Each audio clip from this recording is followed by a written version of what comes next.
বিধানসভায় কড়া আইন আনতে চলেছে শুভেন্দু অধিকারী সরকার। এমন আইন আনবে যে অপরাধ করতে 4 বার ভাববে অপরাধীরা। অপরাধ ঘটানোর আগে তারা ভাববে তাদের সাজা কি হতে পারে। সেই গুন্ডা দমনের সেই আইন যা পাশা নামে পরিচিত, এমনটাই খবর সূত্রের। পাশা অর্থাৎ public safety control anti social activities bill. এই আইন আনতে চলেছে রাজ্য সরকার। গুন্ডা দমন করার জন্য, অপরাধীদের বুকে ত্রাস হওয়ার জন্য পাশা আইন আনতে চলেছে রাজ্যের নতুন বিজেপি সরকার। আরো কড়া আইন আনতে চলেছে রাজ্য সরকার। পুলিশ মন্ত্রী তথা মুখ্যমন্ত্রী শুভেন্দু অধিকারী স্পষ্ট করে জানালেন আরো কড়া আইন আনবে রাজ্য সরকার। হোম ডিপার্টমেন্ট এমন কড়া আইন আনবে যেখানে অপরাধীরা অপরাধ করতে 4 বার ভাববে। অপরাধীদের বুকে ভয় ধরানোর জন্য আরো কড়া আইন আনতে চলেছে শুভেন্দু অধিকারী সরকার। আইনগুলো ঠান্ডা ঘরে ছিল এবং সেই ঠান্ডা ঘর থেকে বের করে আমরা কার্যকর করছি। আরো কড়া আইন হোম ডিপার্টমেন্ট আনতে চলেছে পশ্চিমবঙ্গ বিধানসভার এই বাজেট অধিবেশনে। আরো কড়া আইন আনতে চলেছে, যে আইনের ফলে এখানে এই ধরনের কাজ করতে 4 বার ভাববে। বড় ষড়যন্ত্র করে পুলিশের উপর তাণ্ডব চালাতে গিয়েছিল জাহাঙ্গীর খানের স্ত্রী। জাহাঙ্গীর খানের স্ত্রীকে গ্রেপ্তার করলো ডায়মন্ড হারবার জেলা পুলিশ।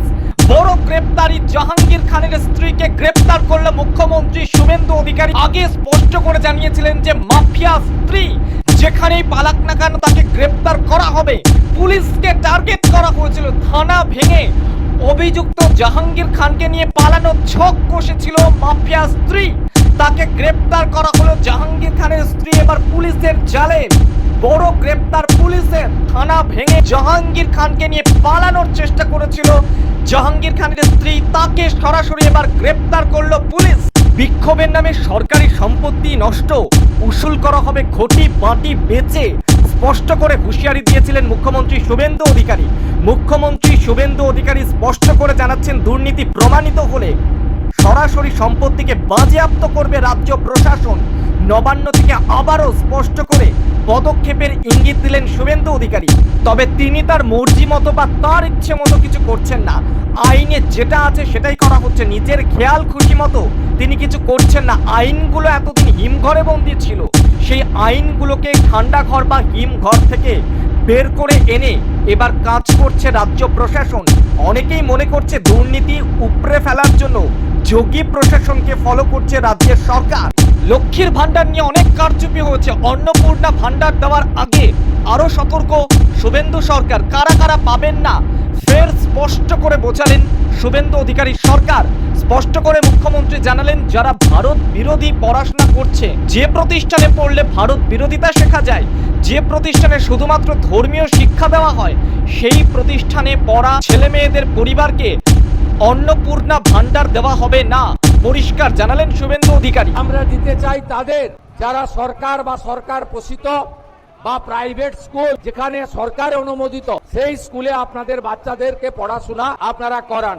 কিন্তু আমরা এমন কোনো জায়গায় দেব না যেখানে ধর্মীয় শিক্ষা দেওয়া হয়, যেখানে ভারত বিরোধী কথা শেখানো হয়। প্রধানমন্ত্রীর উপস্থিতিতে এক ঐতিহাসিক দৃশ্যের সাক্ষী হলো গোটা ভারতবর্ষ। ঐতিহাসিক এক মুহূর্ত। নিচে স্রোতস্বিনী গঙ্গা আর উপরে হাজার হাজার ড্রোনের খেলা, রং বেরঙের খেলা। সেজে উঠল মিলেনিয়াম ঘাট, প্রিন্সেপ ঘাট, হাওড়া ব্রিজ। আলোর রোশনায় এক অকাল দীপাবলির উদযাপন করা হলো কলকাতা শহরে। উপস্থিত রইলেন দেশের প্রধানমন্ত্রী নরেন্দ্র মোদী। কলকাতার বুকে এক উৎসবের ঢেউ। নিচে স্রোতস্বিনী গঙ্গা আর উপরে নানান রঙের খেলা।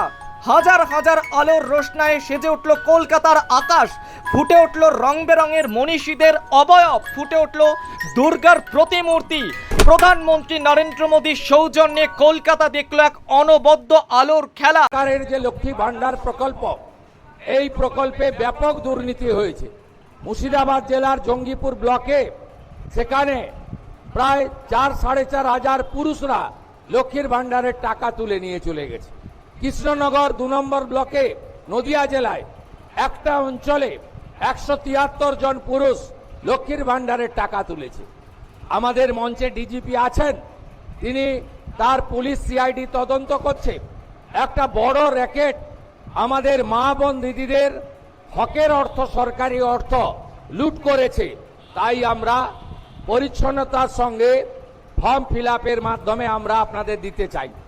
আমরা দিতে চাই তাদের যারা সরকার বা সরকার পোষিত বা প্রাইভেট স্কুল যেখানে সরকার অনুমোদিত সেই স্কুলে আপনাদের বাচ্চাদেরকে পড়াশোনা আপনারা করান।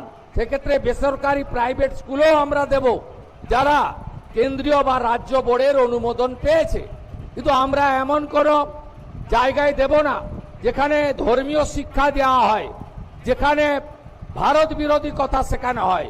সেখানে যারা পড়াশোনা করেন তাদের পড়াশোনাটা আমাদের মূল স্ট্রিম এডুকেশন, মূল ধারার শিক্ষার মধ্যে পড়ে না, আমরা তাদেরকে দেব না।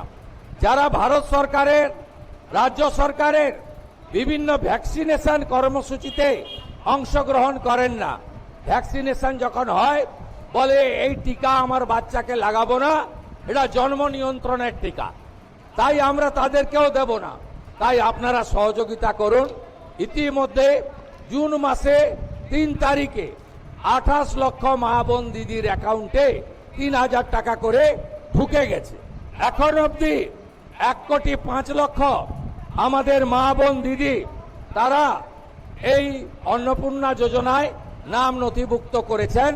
তাদের ভেরিফিকেশন কমপ্লিট করে আমরা পোর্টালে আপলোড করে দিয়েছি এবং এরা আগামী 1 জুলাই তারা এই জুন মাসের 3000 করে টাকা অ্যাকাউন্টেও পেয়ে যাবেন, ঢুকে যাবে।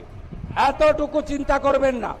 এখনো যারা বাকি আছেন জনকল্যাণ শিবিরে আপনারা ফর্ম ফিল আপ করুন, আধিকারিকরা সাহায্য করবে এবং আমরা প্রয়োজন হলে আমাদের বাড়ি বাড়ি গিয়ে সেই সহযোগিতা আপনাদেরকে করব। এর বাইরেও আগামী 22 তারিখে রাজ্য বাজেট আছে, সেখানে যুবকদের জন্য, সরকারি কর্মচারীদের জন্য, আমাদের শিক্ষিত চাকরি প্রার্থীদের জন্য আমাদের আরো অনেক কর্মসূচি আপনারা দেখতে পাবেন। যেহেতু বাজেট আছে আমি তার আগে বলতে পারবো না। অন্নদাতা ভগবান কৃষক যারা আছেন কৃষকদের জন্য, তাদের জন্য আমরা কর্মসূচি নিতে চলেছি। আপনারা আমাদের সহযোগিতা করুন এবং আপনারা যে আশা ভরসা নিয়ে আমাদেরকে ক্ষমতায় এনেছেন, আমার কথা মেনে আমার অনুরোধে সাড়া দিয়ে লক্ষাধিক ভোটে ফলতার বিধায়ককে জিতিয়েছেন এবং আপনারা যে গণতান্ত্রিক অধিকার আমাদের সংবিধান দিয়ে গেছিল সেই সাংবিধানিক অধিকার পেয়েছেন, সেটাকে মর্যাদা দেওয়ার দায়িত্ব